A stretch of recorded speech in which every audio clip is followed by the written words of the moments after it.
This is Where We Live.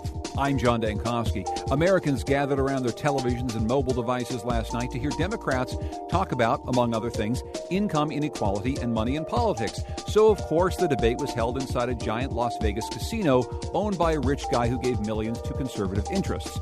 Yes, indeed, this presidential race is strange. And today in the Wheelhouse, our weekly news roundtable, we'll talk about the impact of what we heard last night. We'll also preview Bill Clinton coming into Connecticut to raise money for his wife's campaign.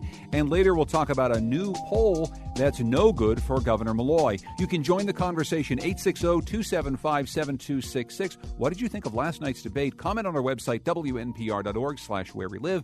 And you can find us on Facebook and Twitter at Where We Live. Joining us, as always, in studio is Colin McEnroe. He is the host of The Colin McEnroe Show on WNPR. Hello, Colin. Good morning, Mr. Dankowski. Joining us from Quinnipiac University is Kalila Brown-Dean. She's Associate Professor of Political Science there. Kalila, always good to see you as well. Thanks, John. And Bill Curry is a columnist at Salon.com and our Democratic political analyst. Hey there, Bill.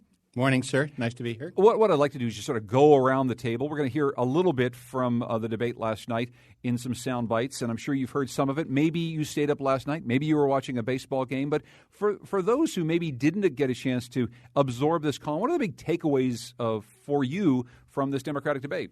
Well, I wrote in Salon that for me, Bernie Sanders had won the night, but it really is sort of possible to see this two different ways. And to sort of say two different people and maybe the Democratic Party itself had good nights in the sense that the worst thing that could have happened would be for a lot of people watching this debate to be thinking, oh, Joe Biden or somebody like that really needs to get in because there's really nobody high-functioning enough or palatable enough to run for president. And so I think maybe the biggest takeaway is I don't think people had that reaction or would likely to be happy to be having that reaction to what they saw there last night. Hillary Clinton basically was doing what she needed to do, which is to seem high-functioning, likable, able to answer questions, having fun, that kind of thing. Bernie Sanders, meanwhile, this was really maybe his first chance to talk for a long time to a lot of people. You know, there's a lot of people who've already, on a boutique basis, become Bernie Sanders followers. But, you know, this really kind of was raising the curtain on him for, a much longer stretch of time, 2.5 hours of listening to Bernie Sanders. And I mean, just in terms of political courage and talking about real things and not focus grouping his answers, but just saying exactly what he meant about most things, not everything, but about most things. I think he got a chance to show a lot more people why he does have this group of very, very dedicated followers. As a matter of fact, let's listen to a little bit of Bernie Sanders really making this case early on in this debate. The middle class of this country for the last 40 years has been disappearing. Millions of Americans are working longer hours for lower wages, and yet almost all of the new income and wealth being created is going to the top 1%. And what we heard, Kalila, is Bernie Sanders saying something on that theme over and over and over again because he has a few very key themes that he is trying to hit. Unlike many people who are trying to make a big national debut in front of people and trying to differentiate themselves, he didn't talk about himself, Bernie Sanders, at all. His opening statement was what we just heard, and that's what he carried through all night long. And I think that's what drew viewers in, that from the start, he hit issues of mass incarceration, climate change, the income gap, the need to really think seriously about these problems. He didn't need to have a story about humble upbringing or trying to personalize himself in that way. And I think that immediately set him apart from the other candidates. But I also think it was a good night for Martin O'Malley. I think that some people said, well, wait, who is this guy? And maybe I don't agree with everything. Maybe his affect isn't the same as other candidates. But this was his sort of Ben Carson moment with the debate last night. Bill, how about you? I mean, obviously, you've been writing a lot about this in Salon, and the opening that I wrote was ripped from your most recent column where you kind of made fun of the Democrats for deciding that we were going to talk about income inequality and all these other issues that Bernie Sanders wants to talk about inside a giant Las Vegas casino. What was your takeaway from last night? Well, first of all, I thought it was Hillary's night, not by a lot, but I thought that she did a number of things that that she needed to do. All this stuff about there are two tropes in all the coverage: anger and authenticity. And the public's anger and the people and the candidates need to be more authentic, and they need to express the anger. And in terms of authenticity, Hillary's spent the whole year trying to be authentically someone else. In a van, at Chipotle, Dancing with Ellen. She's an earnest, passionate policy wonk. And this was the first time she's put herself in a venue in which she could be herself and prosper. And so last night what you saw was exactly who she is, and there's a lot to like about it. I also thought it was a close contest for just the reasons that have been talked about. Bernie Sanders has the better message because it's the truer message. I thought about the Democratic Party watching it and the fact that the things Hillary does well are the things the Democratic establishment does well. Social programs for families and children and women, cultural issues, whether it's guns, race, affirmative action. These are the things where, for all its warts and blemishes, the Democratic Party has been pretty good. Where it sucks is on pay-to-play politics, on the power of corporations, on the shrinking of the middle class, on what it takes to restructure this economy so that it works for people. And the reason that Bernie Sanders may come out of this a little bit ahead in the polls is that Hillary spoke with great conviction about those things where she's strong and the party's strong. And he spoke with great conviction about the things where the party is weak, and they happen to be the things that matter most right now. They're the things that most need fixing. But one of the things that Hillary Clinton tried to do, and in many ways the questions that were asked by the CNN moderators helped her into this. Here she is talking about what she would call herself. There was a whole conversation about Bernie Sanders being a democratic socialist. And here's Hillary Clinton describing whether or not she's a progressive. I'm a progressive, but I'm a progressive who likes to get things done. And I know how to find common ground, and I know how to stand my ground, and I have proved that in every position that I've had, even dealing with Republicans who never had a good word to say about me, honestly. And so, Colin, there's Hillary Clinton essentially saying, yeah, I'm progressive in a lot of the same things Bernie Sanders is, but I can actually, do stuff.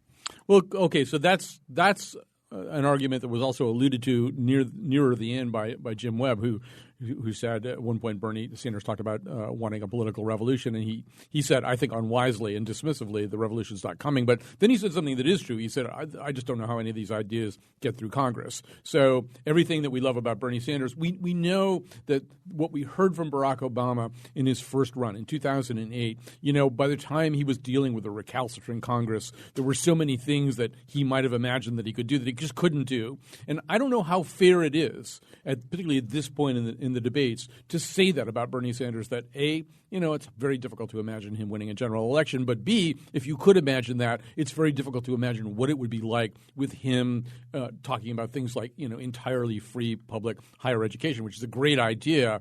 Boy, good luck with that in Congress. Good luck with a lot of your ideas in Congress. In some ways it would be better, I think, to thrash out these ideas first and then talk about their practicality as measures that you could get through Congress later. But it's got to be talked about at some point. Well, one thing actually that Congress might be able to grapple with is Bernie Sanders' stance on guns, which is interesting. And it I think allowed us, Kalila, one of the first real differentiators here between Hillary Clinton and Bernie Sanders on a key issue. Here's Sanders talking about guns. Do you want to shield gun companies from lawsuits? Of course not. This was a large and complicated bill. There were provisions in it that I think made sense. For example, do I think that a gun shop in the state of Vermont that sells legally a gun to somebody, and that somebody goes out and does something crazy, that gun shop owner should be held responsible? I don't. So that's Bernie Sanders first answering a question from Anderson Cooper, and then the other candidates, Kalila, sort of piled on because Bernie Sanders comes from a state, Vermont, that he said over and over again doesn't have the same views about guns that many of the other urban states that the other folks represent have. It is something that an awful lot of Bernie Sanders supporters may indeed cringe at in some urban areas. What did you think about his response to the gun question? So I think it highlights the importance of federalism, this idea that states can make decisions for themselves. But here's where I think Bernie Sanders is wrong. So if we're going to defend gun culture in Vermont because people like to hunt or there's sort of a different approach, it's hard then to attack gun culture, if you will, in a Maryland where people say, well, I need these guns to protect myself. So if we're going to say it's about culture, then we need to have that even approach. The timing of it is key given a recent court decision about 2 officers who were shot in Milwaukee. And even though the person who purchased the gun did so so legally. He then passed it on to a teenager who shot those 2 officers. So there has to be accountability. There has to be a recognition. Yes, you may use these guns because you like to hunt or that's the culture of Vermont. But there's a bigger national problem that as a president, you have to put your regional views aside and think about what's best for the country. It exposed a weakness of his, not just on the issue but in general, and that is that Bernie's tendency is to assert the truth of his position as he understands it and not to provide enough explanation. You don't just say, yeah, I'm a democratic socialist. You say this is about small business versus big business. This is about whether this is an opportunity economy. It was a tough thing for him to be caught on the hardest issue, which is suing the gun companies. Because most people in the Democratic Party understand that what the NRA and what the gun lobby has become, it used to be sportsmen. When I started out, you were dealing with sportsmen. They don't have as many sportsmen. Hunting is on the wane. What that organization represents now are gun manufacturers and paranoid, delusional apocalypse fantasists. And so it's not about Vermont hunters. It's not about bring people together. The other thing is that it's hard to put Bernie in a situation where he's arguing that you need to build a consensus. And on that point, even though he should have made it more clearly, he was correct. In fact, this is one of those areas where we're going to have to build a delicate consensus. Most of the things he ticked off, straw men, auctions, et cetera, that is what any final bill is likely to look at. He should have been a little better at making that point and cutting his losses on the larger issue. Also, like Hillary, every so often it makes sense to be able to simply say I was wrong. Well, and so Hillary Clinton picked up on this. Here she is answering Bernie Sanders' views on guns, especially his votes on the Brady bill. Senator Sanders did vote 5 times against the Brady bill. Since it was passed, more than 2 million prohibited purchases have been prevented. He also did vote, as he said, for this immunity provision. I voted against it. I was in the Senate at the same time. It wasn't that complicated to me. It was pretty straightforward to me. All right. So, to Bill's point, first of all, I thought Sanders was just terrible on the gun stuff, partly because it just doesn't resonate with or doesn't even conform to the persona that he has most of the time. Basically, I kept wondering, who does he remind me of? And I realized it was Alan Arkin as the kind of coke-snorting, porn-watching, but otherwise completely lovable, honest grandfather in Little Miss Sunshine. The guy the only guy in the movie who could really talk about what's going on in the family, and that's kind of who Bernie Sanders is. He's the only guy who can really talk about what's going on. So when he threads needles, that doesn't sound good. And Bill's also right that he's got to explain certain things better, like saying you're a democratic socialist and then go, like Denmark. Yeah. Well, that's not good. We've all been there. Yeah. But the truth is, okay, so in Denmark, the reality in Denmark is they have a different vocabulary from what we have here. Not only do they speak a different language, but when they use the Danish word welfare state, they use it positively. A welfare state's a good thing. It's a state that actually takes care of its people. It exists to take care of its people. And one of the things that Bernie Sanders is trying to do, and it happened multiple times through that debate, is get Americans to think in a different vocabulary. Not all the way to the extent of welfare state, good, but a lot of things that Americans aren't comfortable talking about in ways that they aren't comfortable talking about. He's really inviting them to think differently. Can he do that? Can he accomplish? How? Yeah. Can he accomplish that kind of even linguistic transformation? I don't know. Yeah, not yet, not based on what he did last night. But I think it's also a challenge when you hear how Sanders speaks about voters last night, that, we have this low voter turnout and people need to commit to the process and people need to participate. So you also have to address the institutional barriers to that. So he has this transformative vision of American democracy without directly attacking how closing DMV centers in places like Alabama makes it harder for someone to get a voter ID. So it has to be a combination of how do we bring voters up, how do we educate and engage voters, but how do we also attack the system and the structure that limits that? Two things. First of all, I think that is right on the money. And when he talked about having everyone come to the table in this democracy and stand up for their interests, and it won't happen without that, he could do a lot of things with that right now. He's building a movement. Barack Obama built the largest grassroots electoral political movement in the nation's history in 2008. And as soon as he won, he took it private. And we haven't seen it since. Bernie ought to be making clear that he's trying to build a movement to last, not just for his own campaign. And the second thing, if I just say quickly, and that is that that all of these points show that he's not ready to debate. Hillary came ready to debate Bernie. She came prepared. She came ready to engage him. I thought last night that Bernie has the wrong model for this campaign in that he's planning on just showing us what he believes and trusting us to make the right choice, letting the facts speak for themselves. He's got to illuminate the differences between himself and Clinton, not just so that he can win, but so that we can have the kind of debate that illuminates those differences and allows us to move forward. It also helps when the CNN debate format is anytime you mention someone's name, that person then gets another couple minutes to talk. And so it's very easy to just then debate one person. Billy's calling from Windsor. Hey, Billy, go ahead. You're on Where We Live. Hey, Billy, are you there? Oh, we'll try to get Billy back on the line. Hey, tell you what, we're going to take a break. We'll get Billy up there. We've got another few phone calls who want to talk to us. We're going to debate more about the debate last night. We're also going to talk about some other issues in the news this week. It's the Wheelhouse, our weekly news roundtable. Thanks for joining us here on Where We Live.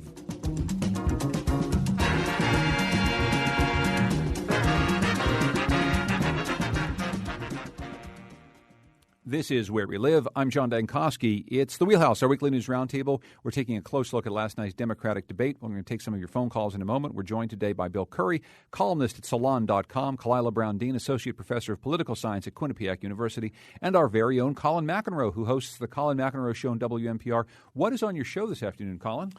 We are, in fact, going to share with you a live forum that I did about a week ago at Watkinson School about whether or not college is worth it. College costs a lot of money these days. Some would say the product itself is declining. The results that you get from that product are in some ways declining. So we'll talk to people who are both educators, and we have also some people who didn't go to college or dropped out and have had fulfilling and successful careers. Although you may be very surprised about what they say about that. Huh, interesting. So that's 1 o'clock this afternoon on the Colin McEnroe Show. Actually, just that leads me into something I wanted to ask all of you about last night's debate before we get to a phone call. We didn't hear a whole lot about the cost of education. We did hear some about it. Is there anything else that was missing last night, Colin, that you really wanted to hear these candidates talk about?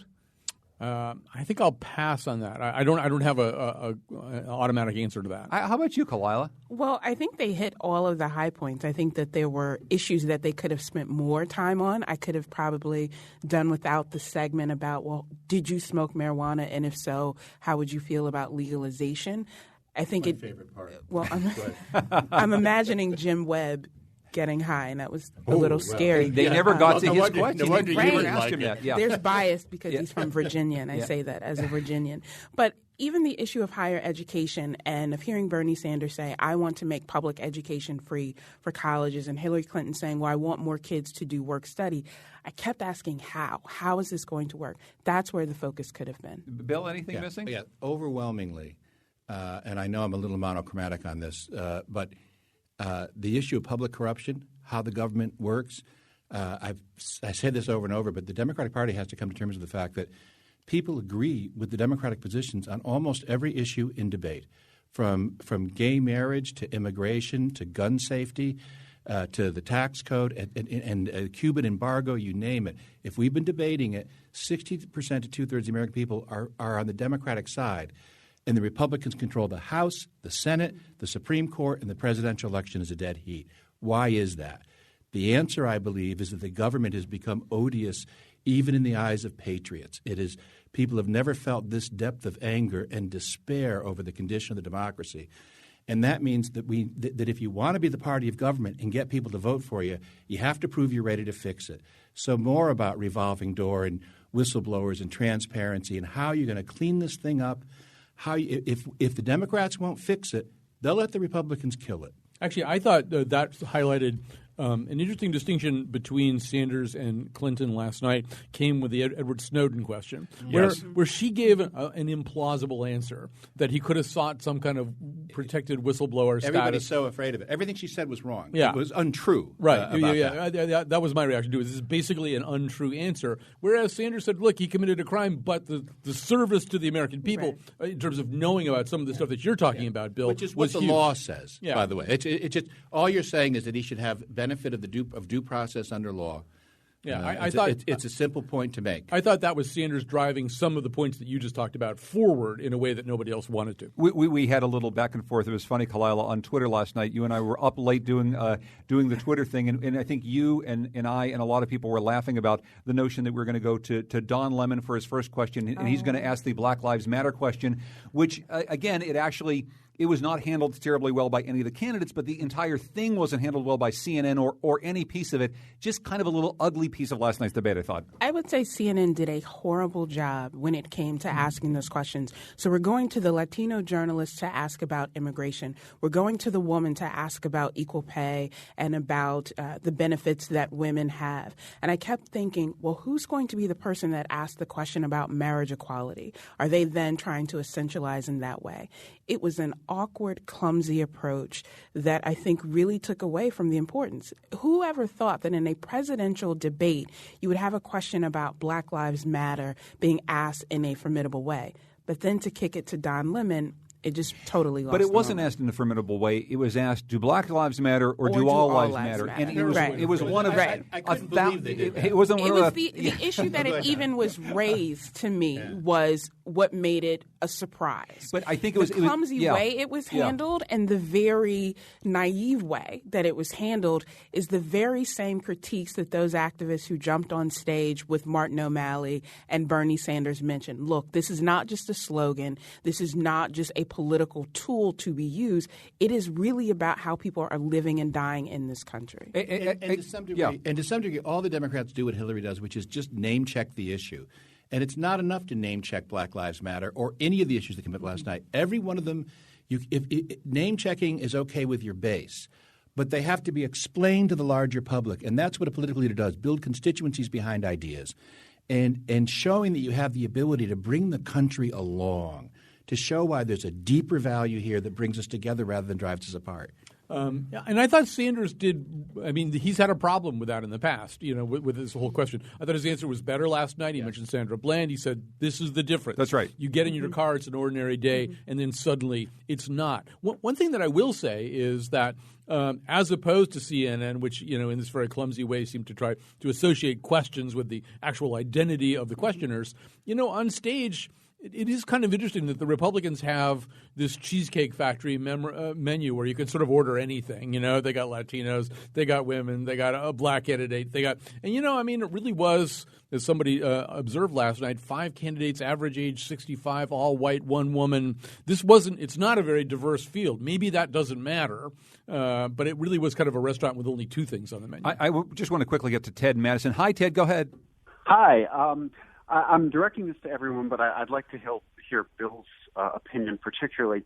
Listening to Hillary last night with her comment about being a progressive who gets things done, I'm very left Democrat, but my biggest issue with her is I feel like she tacks wherever public opinion takes her, and I don't get a real sense that if she were elected, she's going to do anything more than what Wall Street and her husband's friends tell her to do. And I'd kind of like to know what the panel thinks she can hang her hat on that she's done that's indicative of where she would go as president rather than just having an agenda driven by what. Well, hey, Ted, thank you very much because I want to quickly get to this. We just have a few minutes before our break, Bill. First of all, for me, this isn't a question of character. And in the years in which I've known her, I was privileged to know her. I think that she's an honest, decent, good-hearted person. And my problem is what she believes about these things. She thinks pay-to-play politics is the only way to win an election. She still thinks globalization is working. I don't know from anything that she said that she really understands what's wrong with the Trans-Pacific Trade Partnership, which is the ceding of the prerogatives of democracy to the corporate sector. And so there's a whole question, again that big message of what's really gone wrong here and what the democracy really needs to address. I don't think she gets it. I think that she's still very much caught up in that system. The second thing I'll just say is that people said that you can't do what Bernie wants to do because it's too extreme. And one, our position, our view of what's extreme changes very rapidly in this country. Gay marriage and many other things, raises for low-wage workers. You can have breakthroughs. And number 2, given this current situation, you can't do the little things either. You can't do anything. And he should have said, by the way, if we don't win both houses, you're right. I can't do anything, and neither can she. So I think that's the point in terms of what has actually been done, and that's the articulation piece that comes into play. You need to say in a concrete manner, here's what I've done, this is how it's helped, instead of just saying, well, I've helped children and families. Tell voters how you've done that. Then they can see you as distinct from your husband, distinct from the sort of paternalistic view of she only did what he wanted to do or what his friends wanted to do. She has a record. She has to articulate that. Colin? One of my big questions about last night is what's the effect of Bernie Sanders' gravitational pull on her? So that caller summed up a problem that people have with Hillary Clinton, and that problem could be made worse by having a guy like Bernie Sanders up there who's not like that, who's essentially saying what he feels. She wouldn't have as big a problem in that way last night if Bernie Sanders weren't up there, in his very unfiltered way. As I think Bill wrote in his column, though, one thing that was clear is as the Democrats get together and they have the type of debate they had last night, it does differentiate that debate from the debates that the Republicans have been having in a lot of different ways and maybe sets up some interesting general election debates as well. We may talk about this a little bit more when we come back. There's more news in the Wheelhouse, our weekly news roundtable to talk about. First, I'm going to turn it over to some colleagues who are going to tell you how you can support all this good stuff here on WNPR. This is Where We Live. I'm John Dankosky. Coming up on tomorrow's show, Ta-Nehisi Coates is one of the most important voices in America today. He made the case for reparations last summer when he argued that it's time for America to confront the impact of not just decades, but hundreds of years of slavery. So we talked to him earlier this year when he was in Hartford. This is before he released his powerful new book and before he won a MacArthur Genius Grant. Join us for this conversation tomorrow on Where We Live. Today in the program, it's the Wheelhouse, our weekly news roundtable. We're joined as always by Colin McEnroe, who hosts the Colin McEnroe Show on WNPR, and stayed up really late writing a column for Salon.com last night. Bill Curry, who also writes a weekly column for Salon.com. He's our Democratic political analyst. And Kalila Brown-Dean, Associate Professor of Political Science at Quinnipiac University. We've been breaking down the debate from last night. Little piece of connective tissue, I suppose, Colin. Bill Clinton coming to Yukon this week. He's going to get an award at the Dodd Center. He's going to do a big fundraiser at the home of Attorney General George Jepsen. What's the Bill Clinton impact on this race, do you think? Well, you and I were talking about that during our breaks and during the pledge drive this morning. For me, there's sort of two things that Bill Clinton can do. I mean, he can marginally increase the impact of fundraisers like the one he's going to do here in Connecticut, right? I mean, he's going to go into Jepsen's house and they're going to walk out with more money than they would get from anybody else they could put in George Jepsen's house. I don't know. I'm not plugged in enough to fundraising to know how much that is, how big the margin is, but it is a margin. I mean, he just can make it rain, and that's great from their point of view. The other thing that he can do, and I think it's less necessary now than it will be later, is there is no living politician who can distill something complex into something simple. And so as Hillary Clinton's campaign gets more complicated, the issues get more complicated, the things that need to be explained get harder to explain. He's probably going to be valuable in that way. I've seen him come in even on behalf of Dan Malloy and give a better explanation of something that Dan Malloy needed to explain than Dan Malloy had been able to do on his own behalf. And that was based on the notes that he took on a little ragged scrap of paper on the car from Windsor Locks down to the Hartford Fund. I mean, in that amount of time, Bill Clinton figured out how to explain something that Dan Malloy had been trying to explain for months and months. He's really that good at that level. But, you asked an interesting question, which is does each election cycle weaken his popularity? Do you have more and more young people coming into the voter market who don't have any real strong connection to the Clinton good times, maybe remember Monica Lewinsky and not much else? I mean, is he the kind of, august figure that he used to be? And I don't know the answer to that, but you're right. I think there are going to be diminishing returns from him as time goes by. I think the point I was trying to make, Kalila, is for the many young Republicans who might follow a Ted Cruz who worship at the altar of Ronald Reagan. Ronald Reagan was a person, but it was an idea that even an 18-year-old can, if you were so inclined, explain. The idea of Bill Clinton, I think, is embodied by Bill Clinton. It's not so much a series of policies. It's about a guy who's really good at doing this thing and is charming and charismatic. And so I guess I just wonder, as he gets older and further away from being president, is there any impact of him, say, coming on a college campus and getting people fired up? Right. So I think Ronald Reagan definitely represents an idea and a notion notion, even if people misunderstand what that idea actually was. So the Ronald Reagan that many young Republicans revere, once they listen to his speeches and look at his writing, is, wait a minute, that's not quite what I remember. But I also think there's a big difference between voters and donors. So the returns are definitely diminishing for Bill Clinton's appeal to college students. I think he gets that. But those people who write the big checks, those people who get the invitations to the private homes and private events, still see him within that record. It's interesting, given all of Hillary Clinton's comments last night about mass incarceration, about our need to address disparities.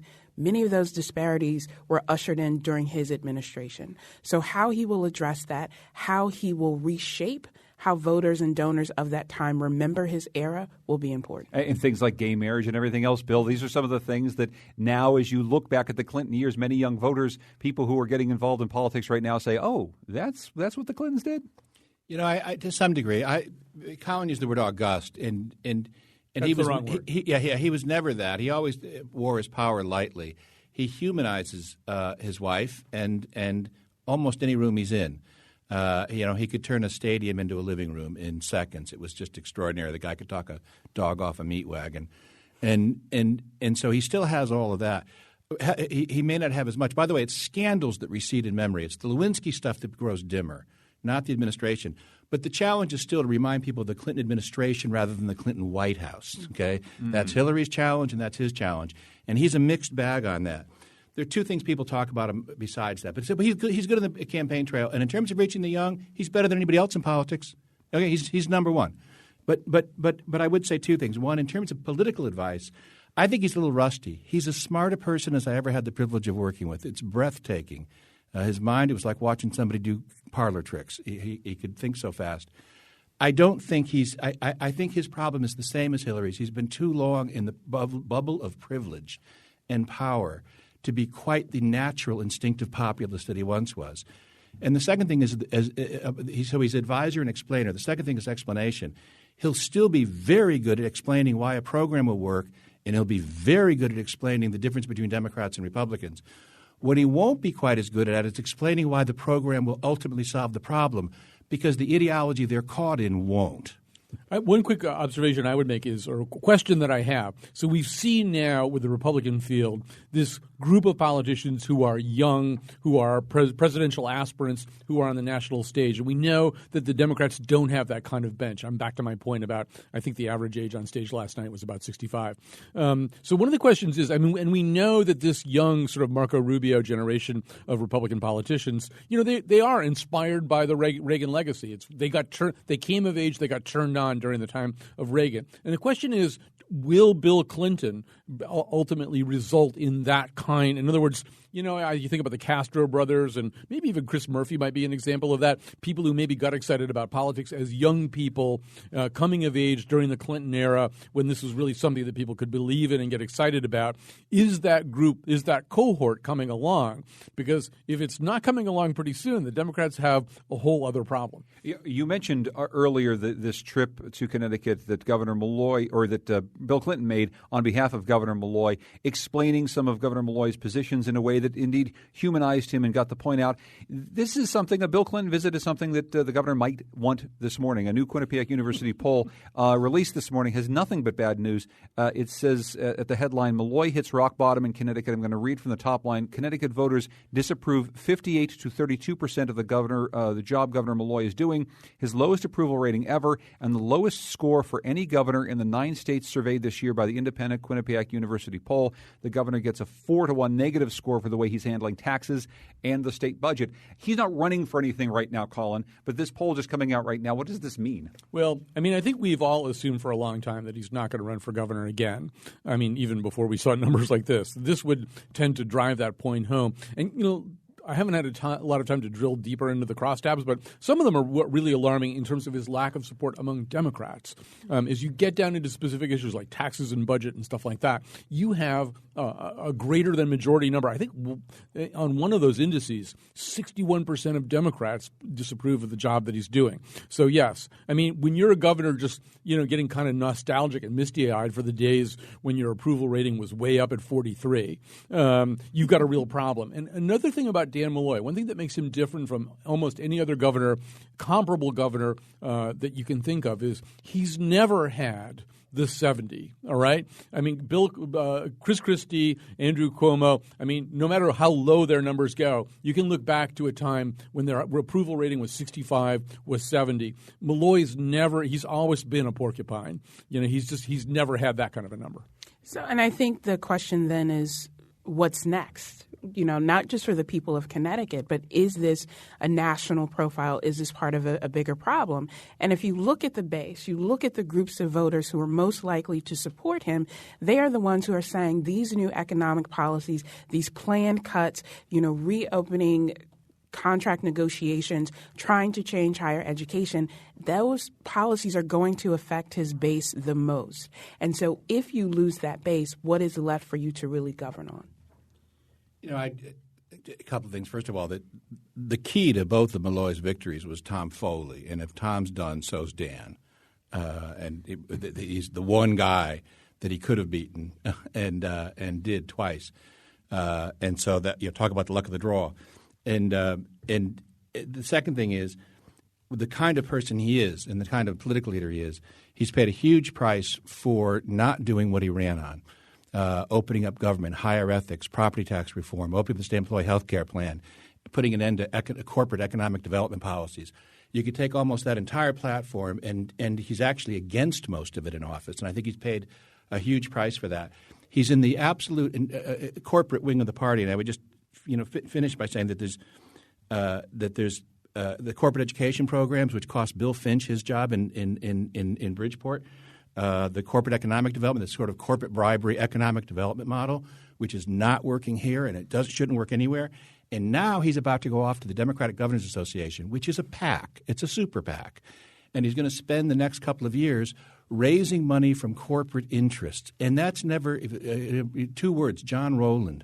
That never helps anyone do their job better or relate to the public better. So this problem that he has is about to get bigger. And it gets to the point you're saying in some of the cross-tabs they're calling, if a whole lot of Democrats are saying that they don't love the job that Governor Malloy is doing, maybe that's because there's small little groups of Democrats, whether it's teachers or union members or others who've people in public service industries who felt slighted by some of the things that he's done in the last couple of years, and now that's coming back in a way to bite him. And the other thing that this poll exists in the same climate as last night's debate, at least to the extent that it exists in a climate of very dissatisfied people. I mean, people are always kind of dissatisfied, but in the same sense that Bernie Sanders is speaking directly past the media, past the political establishment to a lot of angry people in America. I thought one of the interesting tabs here was, would you say that you were better off or worse off financially than you were a year ago?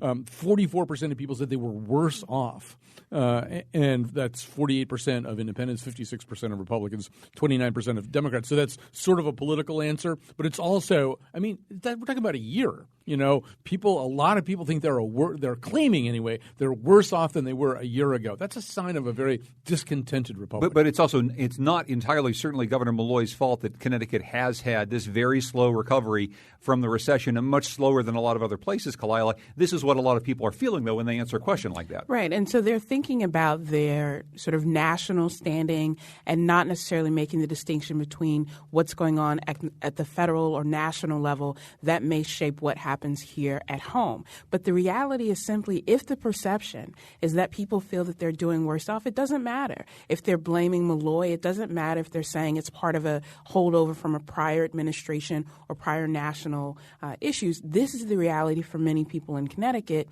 What are we going to do to address it? I want to get to one last thing. It actually comes into this idea of the state of permanent fiscal crisis that we've talked about early or often on the program that Ben Barnes coined. This is from our friend John Lender at the Hartford Courant. Amid budget crisis, 17 go to legislative conferences on $28,205 taxpayers tab. Essentially, John Lender, Colin, looked into how some of our state legislators are spending money to travel a bit and see the world, and it's coming on our dime. Right. So, during the era of Jody Rowell, there there was this kind of anti-travel. You weren't even allowed to go to the International House of Pancakes. Don't go anywhere. Don't have anything to do. So and that's ridiculous too. I mean, there is some value in all this, but I think during a time like this, you don't want any sense that legislators are living lavish lifestyles while they're doing that. There was some indication, looking at some of the fine print of those expense reports, that people were. And I will just say my own little personal angry moment about this is that if you're going to go someplace that has a mass transit system and you're a legislator who votes on mass transit questions, use the mass transit system. Don't take taxis. Go find out how people get around in Seattle or wherever it is that you are, because, in fact, we are so ignorant and backwards and recalcitrant in this state about mass transit that it behooves anybody who's traveling on behalf of the people of Connecticut to figure out how it works, where it can work and does work. Bill, very quickly on this. I mean, do we make too much of when we see numbers like this, lawmakers traveling on our dime to go to conferences, that sort of thing? Yeah, I think a little too much. And anything these people can do to become more knowledgeable than they are has a presumption, a favorable presumption on my part. I agree with Colin's point, though. You're here when you're supposed to be passing austerity budgets, and when most of us are living under austerity budgets in our own lives. It's good to live austerely when on the road. Bill Curry is a columnist at Salon.com. He's our Democratic political analyst.